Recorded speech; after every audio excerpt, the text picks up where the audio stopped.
उभय सिद्धि, दोनों की सिद्धि हो जाती है, दोनों की सिद्धि हो जाती है प्रमाणात, प्रमाणों से। तदुपदेश, इसलिए प्रमाणों का उपदेश किया है। दोनों पदार्थों की सिद्धि हो जाती है प्रमाणों से। दोनों पदार्थ प्रकृति और पुरुष। हाँ जी, दो पदार्थ कौन से? प्रकृति और पुरुष, इन दोनों की सिद्धि प्रमाण से हो जाती है। इसलिए शास्त्रों में प्रमाणों का उपदेश किया गया है।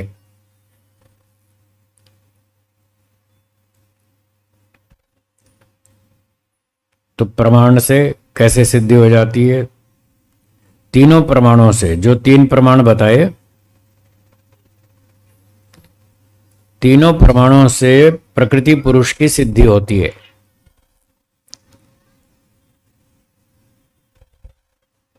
पहले प्रत्यक्ष प्रमाण से करें, ठीक है, तीनों की सिद्धि करेंगे। सूर्य, चंद्रमा, पृथ्वी, तारे, ये संसार के पदार्थ हमें प्रत्यक्ष हो रहे हैं। सूर्य, चंद्रमा, पृथ्वी, तारे, खाना पीना, भोजन, वस्त्र, मकान, मोटर, गाड़ी, ये सब प्रत्यक्ष से सिद्ध हो रहे हैं।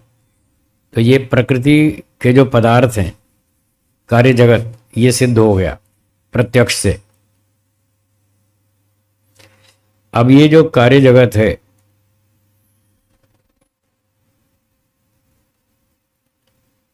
जिससे उत्पन्न हुआ प्रकृति, अब मूल प्रकृति की बात करेंगे। ये तो सृष्टि की बात हुई। सृष्टि तो प्रत्यक्ष से जानी जा रही है, पर सृष्टि जिस तत्व से बनी वो है प्रकृति। प्रकृति तो प्रत्यक्ष हो नहीं रही, उसका अनुमान करेंगे। जो चीज प्रत्यक्ष प्रमाण से सिद्ध होती है उसको प्रत्यक्ष से सिद्ध कर लेंगे, जान लेंगे, समझ लेंगे। जिसका प्रत्यक्ष नहीं होता तो उसका अनुमान कर लेंगे। सारी वस्तुओं का प्रत्यक्ष नहीं हो सकता। सारी चीजों का प्रत्यक्ष हो जाता तो फिर शास्त्र में केवल एक ही प्रमाण का उपदेश होना चाहिए, प्रत्यक्ष। परंतु सारी वस्तुओं का प्रत्यक्ष नहीं हो सकता, संभव नहीं है। इसलिए फिर दूसरा प्रमाण बताया, अनुमान। फिर तीसरा बताया, शब्द प्रमाण। अनेक प्रमाण बताए, इसीलिए बताए कि अलग अलग प्रमाणों से अलग अलग वस्तुओं का हमें ज्ञान होता है। कुछ कुछ लोग ऐसे अड़ियल होते हैं, वो कहते हैं प्रत्यक्ष क्यों नहीं हो सकता, हर चीज का हो सकता है। एक बड़ौदा की बात सुनाता हूँ। एक विद्यार्थी थे, बीएससी के साइंस के विद्यार्थी थे। ये पुरानी बात है, कई वर्ष पहले की। तो मेरी बात चल रही थी उनसे। मैंने पूछा, आप ईश्वर को मानते हैं? बोले नहीं मानते। मैंने कहा क्यों नहीं मानते? कि वो प्रत्यक्ष दिखता नहीं, इसलिए हम नहीं मानते। मैंने कहा ऐसी तो बहुत सी चीजें हैं जो नहीं दिखती, फिर भी आप मानते हैं। बोले ऐसी कौन सी चीज है? मैंने कहा आपके माता पिता। आपके माता पिता कौन से हैं? बोले ये माता जी हैं, ये पिताजी हैं। मैंने कहा आपके पास क्या प्रमाण है? प्रत्यक्ष प्रमाण है, आपने देखा था, यही मेरे माता पिता है। क्यों जी, आपके पास प्रमाण है किसी के पास? यही मेरे माता पिता है, कोई प्रत्यक्ष प्रमाण नहीं है। फिर आप मान रहे कि नहीं उनको? ऐसे बहुत सारी बात चली। तो सारी चीजें प्रत्यक्ष प्रमाण से नहीं जानी जाती, कुछ अनुमान से, कुछ शब्द प्रमाण से भी जानी जाती। तो मैंने कहा ईश्वर आंख से नहीं दिखता तो क्या हुआ, अनुमान लगा लो, अनुमान से भी हम समझ सकते हैं। जैसे मैंने उसको साइंस का एग्जाम्पल दिया, इस पृथ्वी में क्या आकर्षण बल है? हाँ या ना? है ना? दिखता है क्या? आंख से दिखता है। फिर मानते हैं या नहीं मानते? मानते हैं ना। अब देखो, बिना प्रत्यक्ष के मान रहे, आंख से नहीं दिखता आकर्षण बल, सारे मानते हैं। बच्चे से लेकर वैज्ञानिक तक सब लोग मानते हैं हाँ पृथ्वी में आकर्षण बल है, पर दिखता नहीं है, फिर भी मानते हैं। तो ईश्वर भी नहीं दिखता आंख से, तो भी मानना चाहिए। उसने कहा जी भारी वस्तु नीचे गिरती है ऐसे, तो इससे अनुमान होता है कि जमीन में कोई आकर्षण बल है जो वस्तु को अपनी ओर खींचता है नीचे की तरफ। तो मैंने कहा अनुमान पर आए कि नहीं आए? अब पर आप आकर्षण बल का प्रत्यक्ष तो नहीं कर पा रहे, अनुमान लगा रहे हैं कि पुस्तक नीचे गिर रही है, भारी वस्तु है, तो कोई नीचे आकर्षण बल होगा जो इसको नीचे खींच रहा है। तो मैंने कहा अब देखो आपने आकर्षण बल को प्रत्यक्ष से सिद्ध नहीं किया, अनुमान के माध्यम से मानना पड़ा। ऐसे बहुत सारी चीजें हैं जो प्रत्यक्ष नहीं दिखती लेकिन अनुमान से हम समझ लेते हैं, तो वो चीजें भी होती हैं। फिर भी वो अड़ा ही रहा, नहीं नहीं नहीं प्रत्यक्ष दिखाओ, आंख से दिखाओ। फिर लंबी बातचीत हुई, मैंने अंत में एक प्रश्न पूछा, अच्छा ये बताओ आपके सर में दिमाग है क्या? क्यों जी, आपके सर में दिमाग है, हाँ या ना? कब देखा था? देखा? किसी ने भी नहीं देखा। अब फिर भी सब कह रहे हैं हाँ है, अब बिना देखे क्यों मान लिया? ऐसी तो लाखों चीजें जो आपने कभी भी नहीं देखी और देख भी नहीं पाएंगे, कितना भी जोर लगा लो आप कभी नहीं देख पाएंगे। ऐसी बहुत सारी चीजें।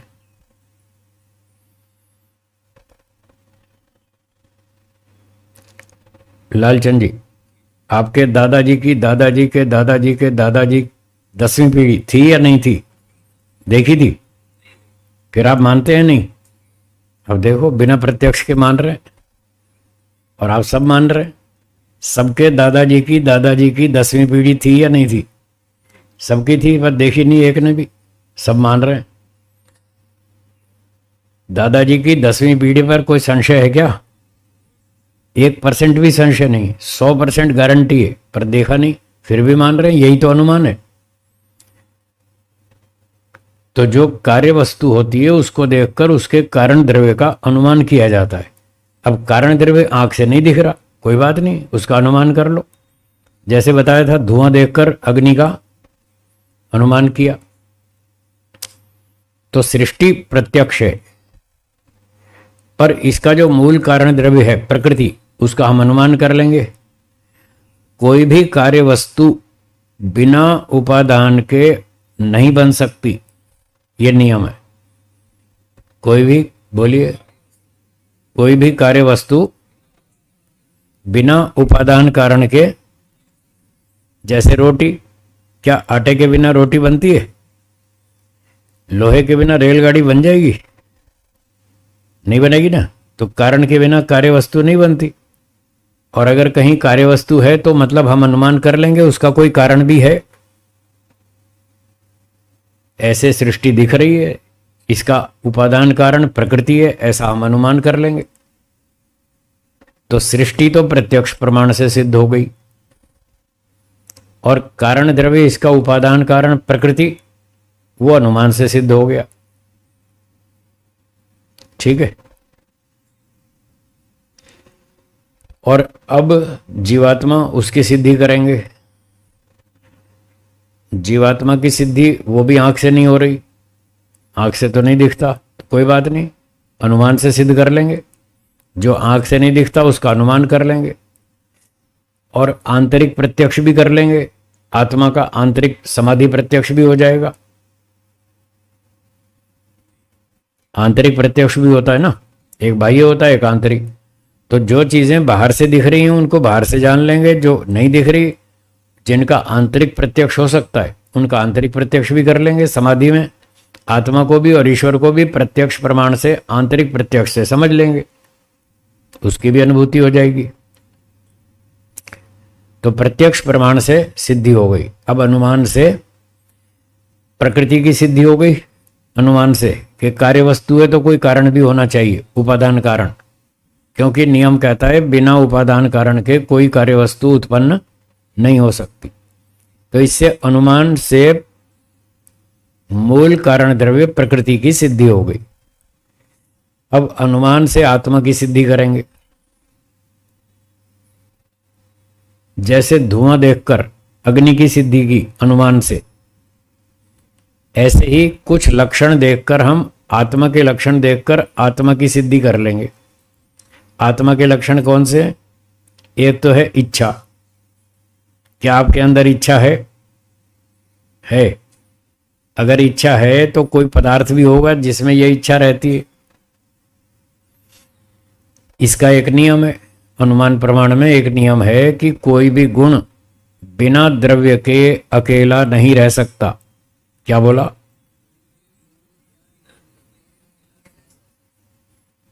रूप है, रस है, गंध है, स्पर्श है, ये सारे गुण हैं तो किसी द्रव्य में रहेंगे ना। गंध है, फूल में रहेगी। रूप है, टेबल कुर्सी में रहेगा। कोई वस्तु चाहिए जिसमें यह रूप गुण रहता हो। स्पर्श है, ये भी इन चीजों में रहता है, इसको छू सकते हैं हम, टेबल कुर्सी आदि आदि। जब रूप रस गंध आदि गुण किसी न किसी द्रव्य में रहते हैं, बिना द्रव्य के कोई अकेला गुण नहीं रहता, तो इच्छा भी एक गुण है, और इच्छा गुण है तो वो भी किसी द्रव्य में रहेगी। अब जितने प्राकृतिक पदार्थ हैं इनमें इच्छा किस में है बताइए? किसी में है? टेबल में, कुर्सी में, स्कूटर में, कार में, कंप्यूटर में, किसी में इच्छा है? नहीं है। तो जड़ वस्तु में इच्छा नहीं होती, और इच्छा है, आपके अंदर इच्छा है, वो प्रत्यक्ष है। तो इसका अर्थ हुआ कि कोई ऐसा पदार्थ भी होगा जिसमें यह इच्छा रहती है, कोई ऐसा पदार्थ होगा, बस उसका नाम आत्मा है। तो इच्छा गुण से आत्मा का अनुमान होता है कि अगर गुण है तो कोई गुणी भी होगा। हाँ जी, अनुमान प्रमाण से आत्मा की सिद्धि चल रही है। ठीक है, तो एक लक्षण इच्छा है आत्मा की सिद्धि में। दूसरा लक्षण है द्वेष। जहां जहां द्वेष है वहां आत्मा है। दो कुत्तों के बीच में एक रोटी डाल दें तो क्या होगा? झगड़ा होगा, लड़ाई होगी। और दो मोटरसाइकिलों के बीच में 5 लीटर पेट्रोल रख दें तो झगड़ा होगा? नहीं होगा। क्यों? उनमें द्वेष नहीं है। और दो कुत्ते लड़ेंगे, उनमें द्वेष है। दो भैंसें लड़ती हैं, दो गौएं लड़ती हैं, दो गायें लड़ती हैं, दो बकरियां लड़ती हैं, दो मनुष्य लड़ते हैं, उनमें द्वेष है। द्वेष है तो आत्मा है, ये आत्मा की सिद्धि हो गई। पहला लक्षण इच्छा, दूसरा द्वेष। इस प्रकार अनुमान प्रमाण से आत्मा की सिद्धि हो रही है कि जिसमें ये रहते हैं कोई पदार्थ है। वो कौन सा पदार्थ है? वो आत्मा है, क्योंकि जड़ वस्तु में तो ना इच्छा है ना द्वेष है। किसी में भी ये इच्छा द्वेष जड़ वस्तु में तो नहीं है। ठीक हो गया? ऐसे और भी बहुत सारे लक्षण हैं। एक लक्षण है प्रयत्न। तीसरा कौन सा लक्षण? प्रयत्न। प्रयत्न का अर्थ होता है स्वयं क्रिया करना। बोलिए। बहुत सारी वस्तुओं में क्रिया तो होती है पर वो स्वयं नहीं करती, सेल्फ मोशन नहीं होती। कोई दूसरा उसमें क्रिया दे तो चल पड़ेगी, क्रिया आ जाएगी, पर जब तक दूसरा धक्का नहीं मारे तब तक उसमें क्रिया नहीं आएगी। ऐसी जो वस्तुएं हैं उनको कहते हैं जड़ वस्तु। क्या बोलेंगे? आपकी स्कूटर कार चलती है कि नहीं? उसमें क्रिया आती है ना? क्या अपने आप आती है? आप चलाएंगे तब आएगी। तो वो जड़ वस्तु हैं जो दूसरे के चलाने से चलती हैं, वो जड़ वस्तु हैं। और जो चेतन आत्मा है वो स्वयं क्रिया करता है, उसमें प्रयत्न गुण है। जैसे बकरी स्वयं चलती है, चींटी स्वयं चलती है, हाथी स्वयं चलता है, उसको ड्राइव नहीं करना पड़ता। कार को तो ड्राइव करना पड़ता है तब चलती है।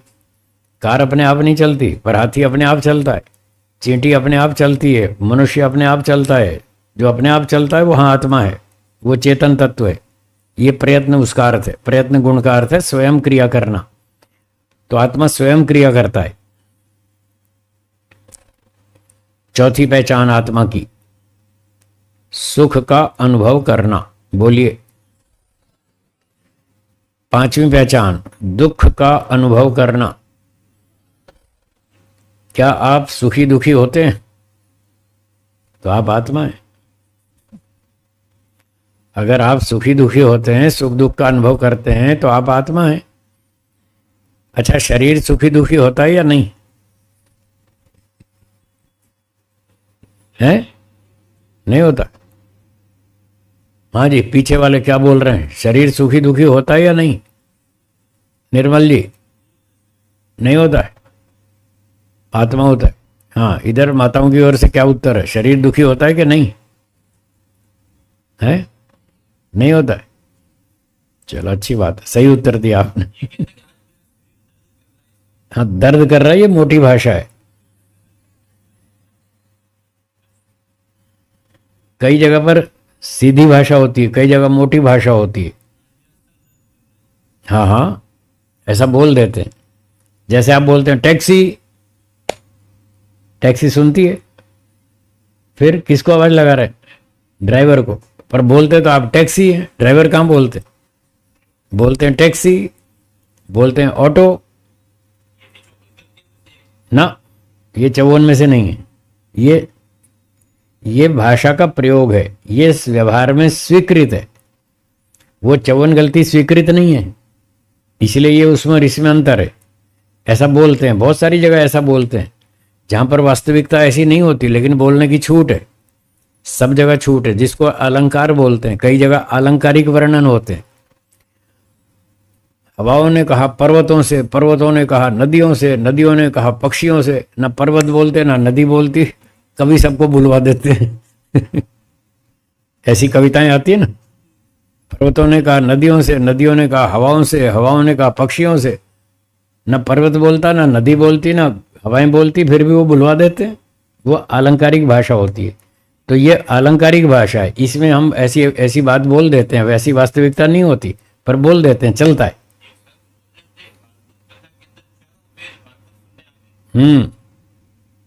वैसे तो वो भले ही अलंकारिक हो, पर फिर भी वो ऐसे वेद आते नहीं है, ऐसे वेद आते नहीं है। वो तात्पर्य उसका ठीक नहीं है। उसको हम अलंकारिक भाषा मान भी लें, तो भी जो उसमें वो कहना चाहते हैं वो ठीक नहीं है, वो गलत है, संदेश गलत है। ऐसी बात कहने से तात्पर्य ये निकलता है कि चारों वेद भागवत सुनने आए तो भागवत बड़ी हुई या वेद बड़े हुए? तो भागवत तो बड़ी है नहीं, इसीलिए कह रहा हूं संदेश गलत है। भाषा तो हम अलंकारिक मान भी लें, कोई बात नहीं। तो ऐसी बहुत जगह पर अलंकारिक भाषा होती है। आप कहते हैं बंबई से बैठे ट्रेन में, और जब सूरत पहुंची ट्रेन, तो जो सवारी उतरने वाली थी उन्होंने कहा उतरो उतरो, सूरत आ गया। सूरत आया या ट्रेन आई? और बोलते क्या है? सूरत आ गया। सूरत थोड़ी आया, ट्रेन आई है सूरत में, पर बोलते सब यही हैं, चलो चलो सूरत आ गया। फिर सूरत से आगे चली ट्रेन, बड़ौदा पहुंची, फिर कहेंगे उतरो उतरो, बड़ौदा आ गया। फिर कहेंगे आनंद आ गया, फिर नडियाद आ गया, फिर अहमदाबाद आ गया। कोई भी नहीं आता, सब वहीं खड़े हैं, सारे स्टेशन वहीं खड़े हैं, और बोलते यही हैं, सूरत आ गया, बड़ौदा आ गया, अहमदाबाद आ गया। तो ऐसे चलता है, कोई बात नहीं। तो खैर, हम बात कर रहे थे, प्रमाणों की बात कर रहे थे, आत्मा की सुखी होना और दुखी होना। तो सुखी दुखी होना ये आत्मा का गुण है। सुखी चेतन वस्तु होती है, दुखी भी चेतन वस्तु होती है। जड़ वस्तु ना सुखी होती ना दुखी होती। आप अपनी कार को धूप में खड़ा कर दो, सुबह से शाम तक दुखी हो जाएगी? नहीं होगी। गर्म तो हो जाएगी, गर्म हो जाएगी, उसके पुर्जे खराब हो जाएंगे, वो तो हो जाएगा, पर वो दुखी नहीं होगी। उसमें फीलिंग नहीं है। ये जो फीलिंग है, अनुभूति, ये चेतन में होती है। तो आप और हम सुख दुख की अनुभूति करते हैं, तो हम चेतन हैं, हम आत्मा हैं, हमारे अंदर ये लक्षण है। इससे सिद्ध हुआ आत्मा अलग चीज है, शरीर अलग चीज है, शरीर तो जड़ है। तो ये इच्छा, द्वेष, प्रयत्न, सुख दुख आदि जो गुण हैं, ये सारे चेतन आत्मा के लक्षण हैं। ये जड़ वस्तु के नहीं है।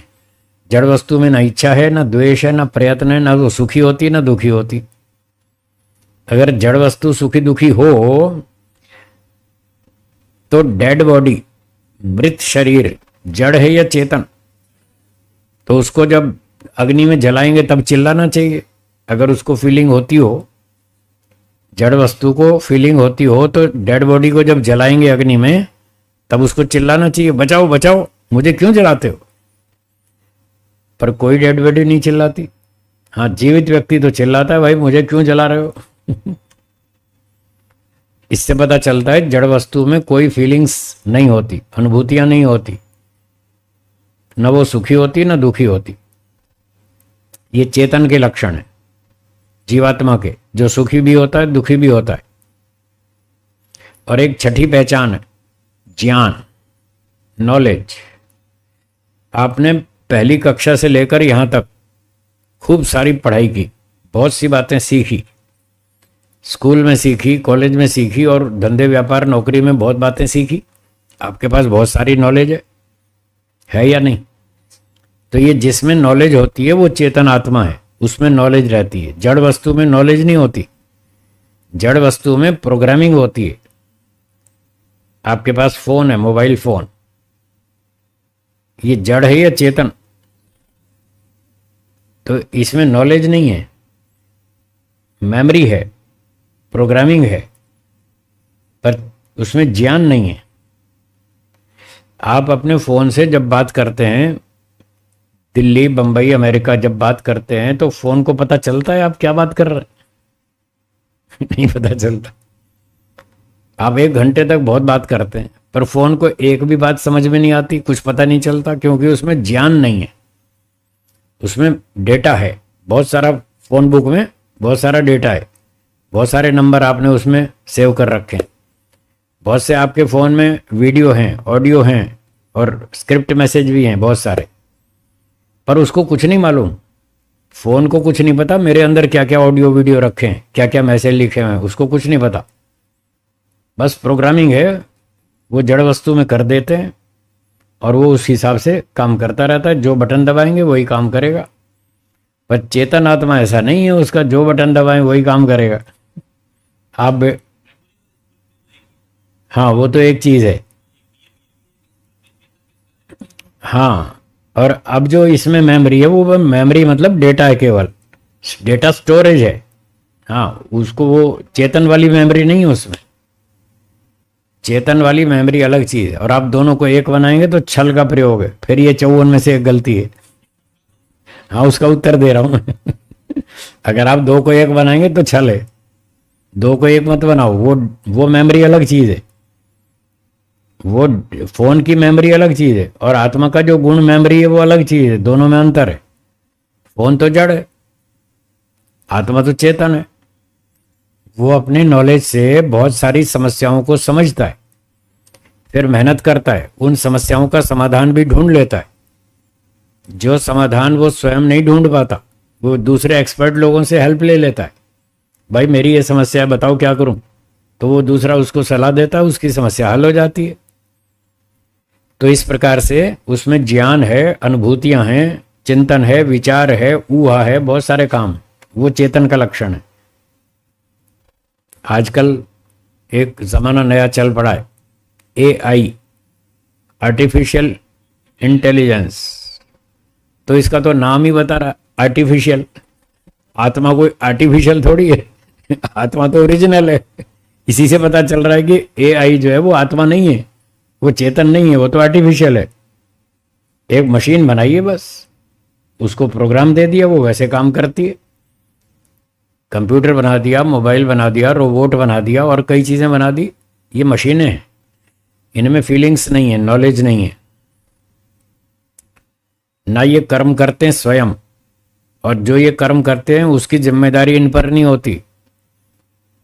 पर चेतन आत्मा कर्म करता है स्वयं अपनी इच्छा से, और उस पर उसकी जिम्मेदारी होती है, और उसका फल भी उसको भोगना पड़ता है चेतन आत्मा को। अच्छा काम करेगा तो इनाम मिलेगा, और गड़बड़ करेगा तो दंड मिलेगा। वो चेतन आत्मा को मिलता है। इन मशीनों को कोई न दंड मिलता है, ना कोई इनाम मिलता है, कुछ नहीं मिलता। ये परतंत्र हैं, पराधीन है, जड़ पदार्थ है। तो अब देखिए, इन लक्षणों से हमने आत्मा का अनुमान कर लिया। तो ऐसे अनुमान प्रमाण से हम प्रकृति को भी जान सकते हैं, आत्मा को भी, और ईश्वर को भी जान सकते हैं। ईश्वर को अनुमान से कैसे जानेंगे? क्या सुनार के बिना आभूषण बन सकता है? हलवाई के बिना मिठाई बन सकती है? पाचक के बिना रोटी बन सकती है? और लोहार के बिना हथियार बन सकते हैं? तो ईश्वर के बिना सृष्टि कैसे बनी? हो गया अनुमान, कोई है बनाने वाला। जब ये अंगूठी बनाने वाला कोई कारीगर है, पंखा बनाने वाला कोई कारीगर है, ठीक है ना,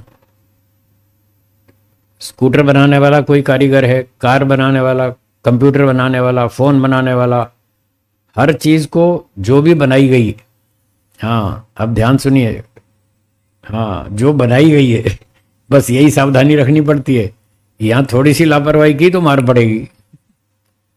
जो भी वस्तु बनाई गई है उसका कोई ना कोई बनाने वाला अवश्य है, ये नियम। ये नहीं कि हर वस्तु बनाई गई है, हर वस्तु नहीं बनाई गई। कुछ वस्तुएं अनादि हैं जो कभी नहीं बनाई गई, सदा से हैं।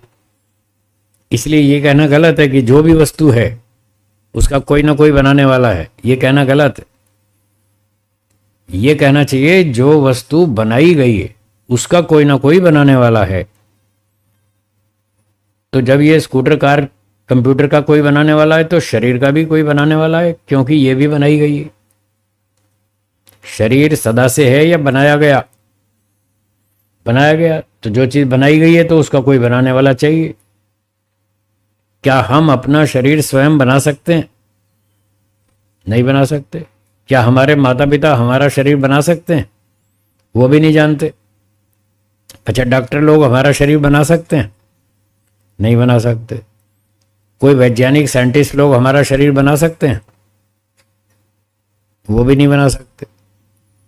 तो इन सब से अलग कोई एक व्यक्ति होना चाहिए जो हमारा शरीर बनाएगा। अब उसका नाम ईश्वर है। इस तरह ईश्वर की अनुमान प्रमाण से सिद्धि हो जाती है। ठीक है। तो प्रत्यक्ष प्रमाण से ईश्वर की, आत्मा की, संसार की सिद्धि हो गई। अनुमान प्रमाण से ईश्वर की, आत्मा की, प्रकृति की सिद्धि हो गई। अब शब्द प्रमाण, तो शब्द प्रमाण से भी तीनों की सिद्धि हो जाती है। पहले ईश्वर की सिद्धि शब्द प्रमाण से सुनिए। ईशावास्यमिदं सर्वं यत्किंच जगत्याम जगत तेन त्यक्तेन भुंजीथा माँ गृह सत्कस्य स्विद्धनम। यजुर्वेद के 40वें अध्याय का ये पहला मंत्र है। इस मंत्र में तीनों की सिद्धि हो रही है। ईश्वर की भी, आत्मा की भी, प्रकृति की भी, तीनों की सिद्धि हो रही है एक ही मंत्र में। कैसे? सुनिए। ईशावास्यमिदं सर्वम, इदम सर्वम जगत। इदम सर्वम कौन है? जगत, संसार। ये जो सारा संसार है, तो ये एक वस्तु सिद्ध हो गई। संसार क्या है? वही प्रकृति, प्रकृति का रूपांतर, ये संसार है।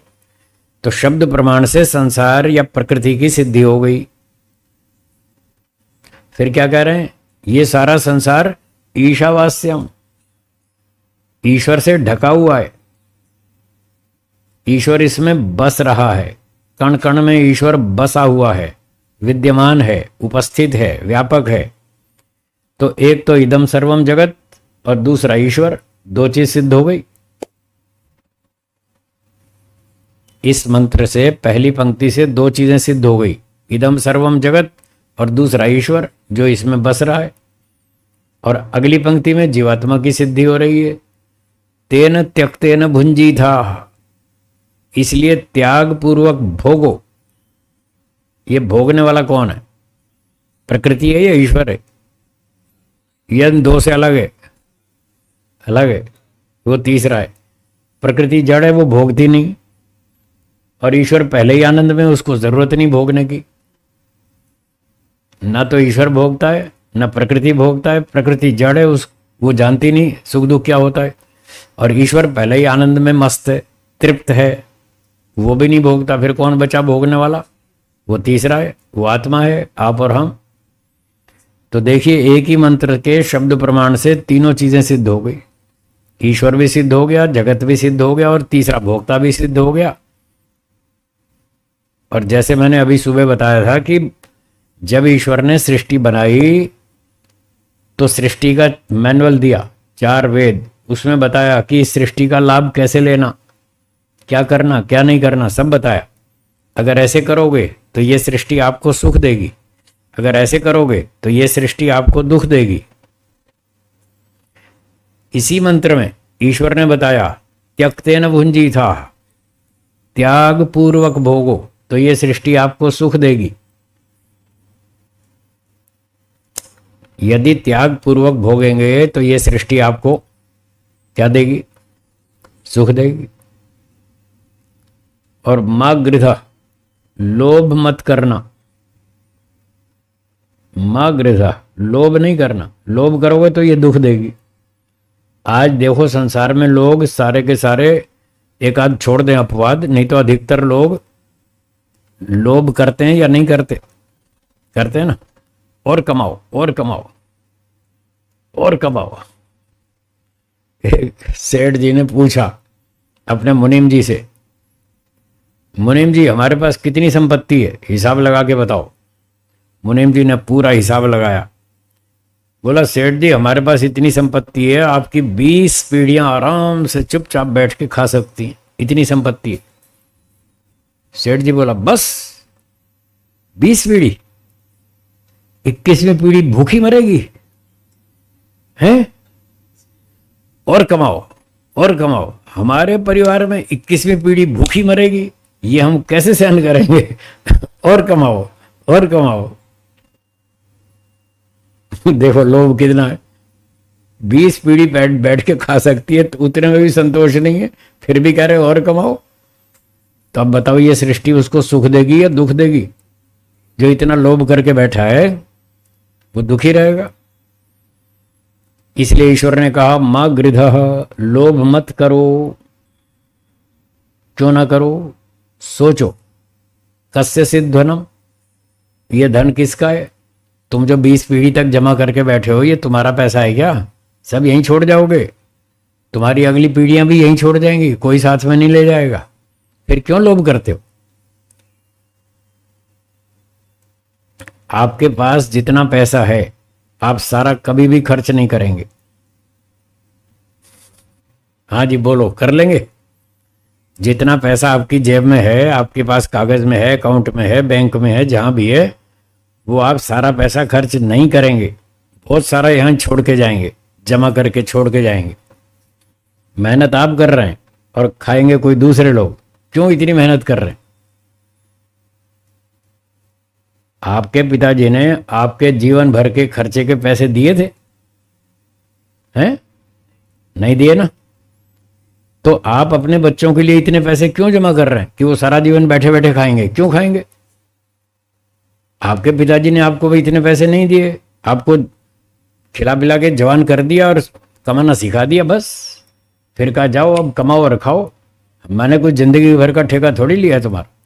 जब आपके पिताजी ने आपका ठेका नहीं लिया तो आप अपने बच्चों का ठेका क्यों ले रहे हैं? वो भी अपना कमाएंगे और खाएंगे, नहीं तो वो आलसी बन जाएंगे। सारी जिंदगी भर के पैसे आप उनको जमा करके दे जाएंगे, वो आलसी बन जाएंगे। और आलसी तो बनेंगे सो बनेंगे, वो दुर्व्यसनी बनेंगे। उस पैसे की कीमत नहीं समझेंगे जो आपने खून पसीने से कमाई है, उनके लिए संपत्ति वो ऐसे हवा में उड़ा देंगे, पानी में डाल देंगे, जुए में, शराब में और फालतू काम में पैसे उड़ा देंगे। वो पैसे की कीमत नहीं जानेंगे। जो खुद अपने हाथ से मेहनत करके कमाता है उसको पैसे की कीमत मालूम है, और जिसको बनी बनाई संपत्ति मिल जाती है वो कीमत नहीं समझता, ऐसे ही उड़ाता है। जब आपकी पसीने की कमाई को आपके बेटे यूं उड़ाएंगे तब आपको सुख होगा या दुख होगा? तो क्यों अपने लिए दुख पैदा कर रहे हैं? तो इसलिए शास्त्रों में लिखा है या तो खा लो पी लो भोग लो या फिर दान कर दो, और नहीं तो तीसरी गति तो होनी है, लालचंद जी सुनाते रहते हैं। या तो दान कर दो या खा पी का यूज कर लो, और नहीं तो जो फालतू पैसा छोड़ के जाओगे वो दूसरे उड़ा देंगे, वो पैसा नष्ट हो जाएगा, हैं कहीं ना कहीं वेस्ट होगा, उसका कोई फायदा नहीं है। इसलिए सबसे अच्छी बात है दान करो। और खुद भी खाओ, दोनों चीजें जरूरी हैं। दान भी करना चाहिए। एक व्यक्ति ने पूछा जी दान क्यों करना चाहिए? मैंने कहा किसान खेत में जो अनाज पैदा करता है, अनाज उगाता है, पहले खेत में बीज डालता है कि नहीं है जी? अगर वो बीज ना डाले तो क्या फसल मिलेगी? तो पहले उसने दान किया ना, पहले बीज डाला, ये उसने दान किया। अब उसको 50 गुना 100 गुना कई गुना मिलता है उसको, तभी तो फल मिलेगा जब बीज डालेगा। तो आप जो दान करेंगे ये आप समझ लो बीज डाल रहे हैं। जैसे किसान खेत में बीज डालता है और फिर उसको कई गुना वापस मिलता है, ऐसे आप जो दान करेंगे तो एक तरह से आप अपना बीज बो रहे हैं, अगले जन्म में देखना खूब मिलेगा। अच्छा, गेहूं का बीज डालेंगे तो कौन सी फसल मिलेगी? चने का बीज डालेंगे तो कौन सी मिलेगी? और केरी आम का बीज बोएंगे तो आम की, और बबूल के बीज बोएंगे तो फिर बबूल के कांटे खाने को मिलेंगे। तो जैसी चीज बोएंगे वैसी मिलेगी, जैसा कर्म करेंगे वैसा फल मिलेगा। तो अगले जन्म में अमीर परिवार में पैसे वाले सेठ के घर पर नहीं करेंगे तो गरीब के यहां पैदा होंगे, देख लेना। अगले जन्म में सेठ के यहां पैदा, धनवान के यहां पैदा होना चाहते हैं या गरीब के यहां? धनवान के यहां डालोगे तो फसल मिलेगी, ठीक है ना? जिसके पास धन है वो धन का दान करे, उसको धन मिलेगा। जिसके पास बल है, ताकत है, वो रक्षा करे, बल से रक्षा करे, उसको आगे अच्छा बढ़िया शरीर मिलेगा, स्वस्थ बलवान। जिसके पास विद्या है वो विद्या दान करे तो उसको विद्वान के घर जन्म मिलेगा, बढ़िया विद्या मिलेगी। इसलिए जो भी है दान करो, दान करोगे तो मिलेगा, नहीं तो नहीं मिलेगा, ठीक है? तो ये बात चल रही थी आत्मा की पहचान, आत्मा के लक्षणों की।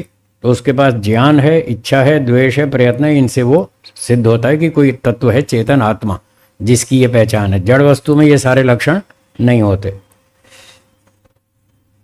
तो शब्द प्रमाण, हाँ शब्द प्रमाण में ये बता रहे थे कि मां गृह, लोभ मत करो, बांटो, त्यक्तेन भुंजी था, त्याग पूर्वक भोगो। भोगो आपके लिए तो है ही, और किसके लिए? ना तो ईश्वर खाएगा संपत्ति को, न प्रकृति खाएगी। कौन खाएगा? आप और हम ही तो खाएंगे। पर खाना तो सीख लो, लोगों को खाना भी नहीं आता। खाना तो सीख लो, है? लोग कहते हैं बहुत पैसा मिलना चाहिए, तो पैसा मिलना चाहिए पर पैसा कमाने का तरीका तो सीख लो। यहां स्टेट बैंक में जमा करके मर जाएंगे वो आपके साथ नहीं जाएगा। बैंक ऑफ बड़ौदा में जमा करके मर जाएंगे, वो पैसा आपके साथ नहीं जाएगा। जो दान करेंगे वो आपके साथ जाएगा और कई गुना होकर मिलेगा। इसलिए शास्त्रों में कहा है कि धन की 3 गतियां होती हैं, दानम भोगो नाशश्च, तीसरा गतयो भवंती वित्तस्य। दान करो, भोग कर लो, नहीं तो फिर नाश है। इस तरह से वेद का मंत्र कह रहा है तेन त्यक्तेन भुंजी था, त्याग पूर्वक भोगो, आप भी खाओ, दूसरे को भी खिलाओ, बस इसमें आनंद है। तो शब्द प्रमाण से ये तीनों चीजें सिद्ध हो गई, ईश्वर भी, आत्मा भी, प्रकृति भी। अनुमान प्रमाण से तीनों सिद्ध हो गई, प्रत्यक्ष से भी तीनों सिद्ध हो गए। इसलिए सूत्रकार कपिल मुनि जी क्या कह रहे हैं? उभय सिद्धि प्रमाणात, प्रमाण से दोनों की सिद्धि होती है, प्रकृति और पुरुष दोनों की सिद्धि होती है। और पुरुष 2 हैं, इसलिए टोटल संख्या 3 हो जाएगी। तो ईश्वर, जीव, प्रकृति तीनों की प्रमाण से सिद्धि होती है।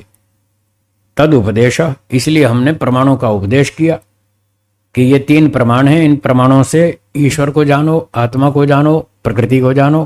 3 चीजों का तत्व ज्ञान हो जाएगा, फिर आपका मोक्ष हो जाएगा। ये है मोक्ष का उपाय, ठीक है?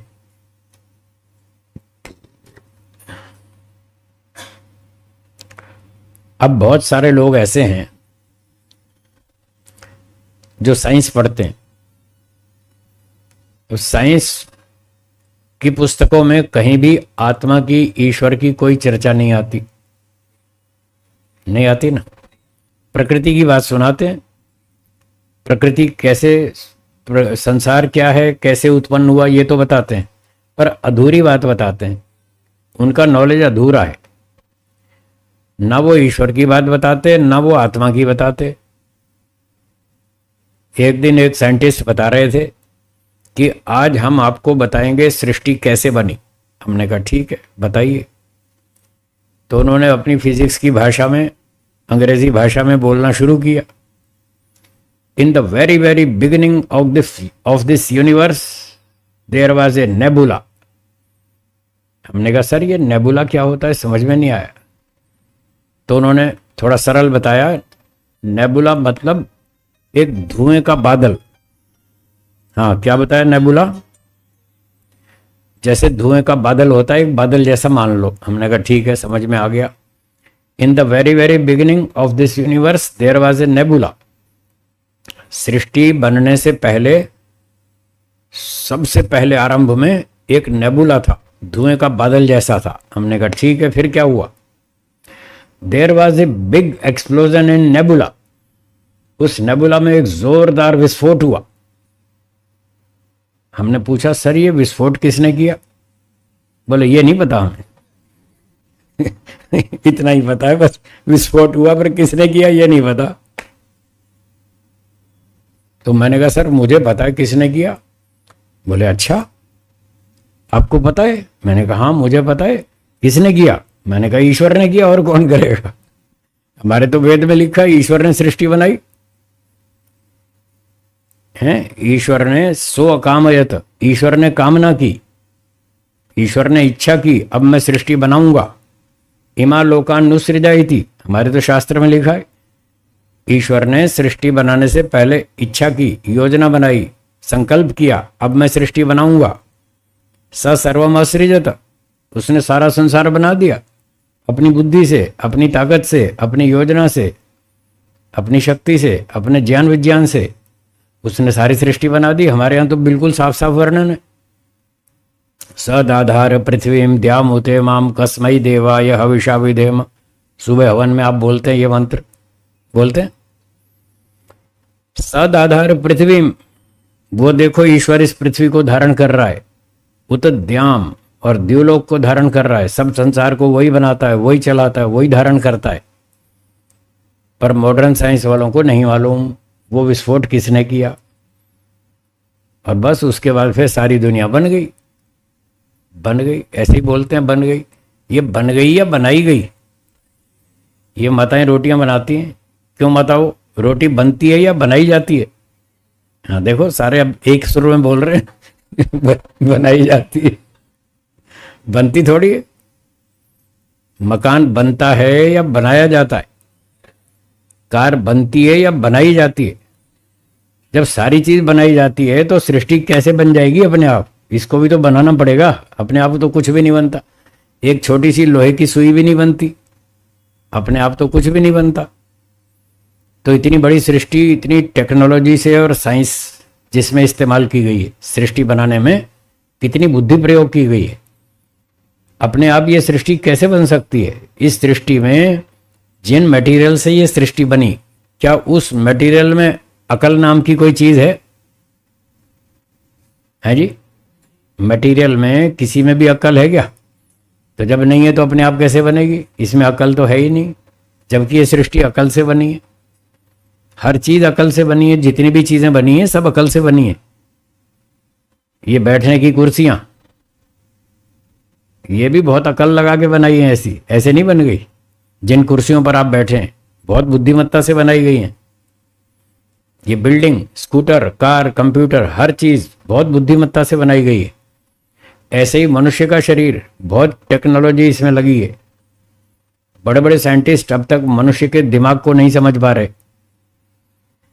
जिस दिमाग से ये बहुत सारे आविष्कार करते हैं, कंप्यूटर बनाते हैं, ट्रेन बनाते हैं, जहाज बनाते हैं, जिस दिमाग से बनाते हैं उस दिमाग को नहीं समझ पा रहे अभी तक कि ये दिमाग कैसे बना, इसकी रचना कैसी विचित्र है। तो मनुष्य का शरीर, उसके अंदर बहुत सारे सिस्टम्स हैं। नर्वस सिस्टम है, ब्लड सर्कुलेशन है, डाइजेशन सिस्टम है, रेस्पिरेटरी सिस्टम है, बहुत सारे सिस्टम चल रहे हैं यहाँ। तो ये कोई अपने आप थोड़ी चल रहे हैं, इसमें तो अक्ल है नहीं। तो मनुष्य का शरीर हो, पशु पक्षी का शरीर हो, कीड़े मकोड़े का हो, छोटे छोटे कीड़े, वो भी बहुत बहुत अकल से बनाए गए। छोटे छोटे कीड़े बहुत अक्ल से बनाया गया, ऐसे नहीं बनता। तो ये सब अक्ल से बनाने वाला कौन है? उसका नाम ईश्वर है। ठीक है। तो अनुमान प्रमाण से भी सिद्ध होता है ईश्वर है, शब्द प्रमाण से भी सिद्ध होता है ईश्वर है। और ईश्वर आनंद स्वरूप है, उसको कुछ आवश्यकता नहीं है खाने पीने भोगने की। वेदों में साफ लिखा है, अनशनन अन्यो अभिचाकशीति। ईश्वर कुछ खाता पीता नहीं है, कुछ भोगता नहीं है। वो तो बस जीवात्मा को देखता रहता है, ये क्या कर्म कर रहा है, इसको क्या फल देना है, बस वो देखता रहता है और कर्म फल की व्यवस्था करता रहता है। ईश्वर कुछ नहीं खाता, उसको आवश्यकता ही नहीं है। तो ईश्वर को आवश्यकता नहीं है, वो चेतन है, फिर भी उसको आवश्यकता नहीं है। वो पहले से तृप्त है, इसलिए जगत को भोगता नहीं वो। और प्रकृति तो जड़ है, वो तो जानती ही नहीं सुख क्या होता और दुख क्या होता, वो क्या भोगेगी? न उसके लिए जगत बनाया गया। तो तीन ही पदार्थ थे, ईश्वर, आत्मा, प्रकृति। तीन में से दो का निर्णय हो गया। ईश्वर आनंद से तृप्त है, इसलिए उसको आवश्यकता नहीं जगत को भोगने की। और प्रकृति जड़ है, वो जानती नहीं सुख दुख को, वो भी नहीं भोगेगी। फिर तीन में से कौन बचा? आत्मा। तो बस आप और हम, ये अनुमान से सिद्ध हो गया कि हम और आप ही भोगता हैं। हमारे लिए बनाया भगवान ने संसार। तो अब अगला सूत्र देखिए क्या कह रहा है। हाँ जी, हाँ हाँ हाँ हाँ, वो भी मानते हैं ना। वो भी मैंने उनसे पूछा। मैंने कहा आप कह रहे हैं विस्फोट हुआ, चलो हम मान लेते हैं विस्फोट हुआ, पर न्यूटन का जो गति का पहला नियम है, न्यूटन साइंटिस्ट ने बहुत सारे गति के नियम बताए, उनमें जो पहला नियम ये बताया है कि कोई वस्तु अपने स्थान पर यदि स्थिर है तो वो तब तक स्थिर रहेगी जब तक उस पर ताकत लगा के उसको धक्का नहीं मारे, तब तक वो गति में नहीं आएगी। ये पहला नियम। और कोई चीज चल रही है तो तब तक चलती रहेगी जब तक आप उसको रोकेंगे नहीं। कोई फोर्स लगा के उसको रोको तब रुकेगी, और जो खड़ी है तो वो खड़ी ही रहेगी, जब तक धक्का नहीं मारेंगे तब तक चलेगी नहीं। तो ये नियम आपको स्वीकार है? बोले हाँ। तो मैंने कहा जब न्यूटन कह रहे हैं कि जो नेबुला है जब तक उस पर कोई फोर्स नहीं लगेगी तो वो उसमें विस्फोट होगा कैसे? कोई फोर्स तो होनी चाहिए। तो यहां तक तो उन्होंने मान लिया कि कोई फोर्स होनी चाहिए, पर वो कौन सी है ये समझ में नहीं आ रहा। उनको ये समझ में नहीं आ रहा वो फोर्स कौन सी है, वो ताकत कौन सी है जिसने वो नेबुला में विस्फोट किया था। तो हमारे तो वेदों में साफ लिखा है, ऋषियों के ग्रंथों में साफ लिखा है, वो फोर्स ईश्वर है, वो ताकत ईश्वर है, वो समझदार है, ज्ञानवान है। जान बूझकर उसने योजनाबद्ध ये सारी गैलेक्सीज बनाई, सारे आकाश गंगाएं बनाई, सारे सोलर सिस्टम बनाए, वो सोच समझ के बनाए, वो बुद्धिमान फोर्स है। इस तरह से समझना चाहिए। तो हम साइंस वालों से ये कहते हैं कि अपनी भाषा थोड़ी सी बदल लें। उनके लिए हमारा सुझाव है कि थोड़ी भाषा बदल लें।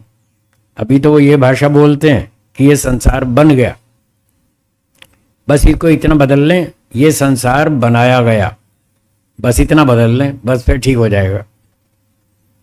अगर आप ये कहते हैं संसार बन गया तो लोग नास्तिक बनेंगे, और अगर आप ये कहेंगे संसार बनाया गया तो लोग आस्तिक बनेंगे। वो पूछेंगे किसने बनाया।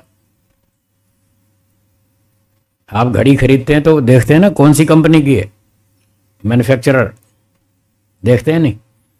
कार खरीदते हैं, फोन खरीदते हैं, कंप्यूटर खरीदते हैं तो मैन्युफैक्चरर देखते हैं ना कौन सी कंपनी की है।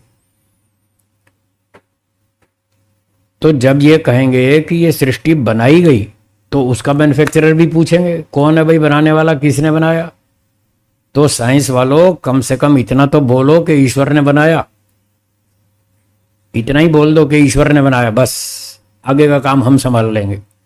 वो पूछेंगे विद्यार्थी ईश्वर कैसा है, फिर आप कह देना हमें नहीं पता, आपको ईश्वर के बारे में जानना है तो वेद पढ़ो, फिर आप हमारे पास भेज देना, फिर हम पढ़ा देंगे, हम बता देंगे ईश्वर कैसा है।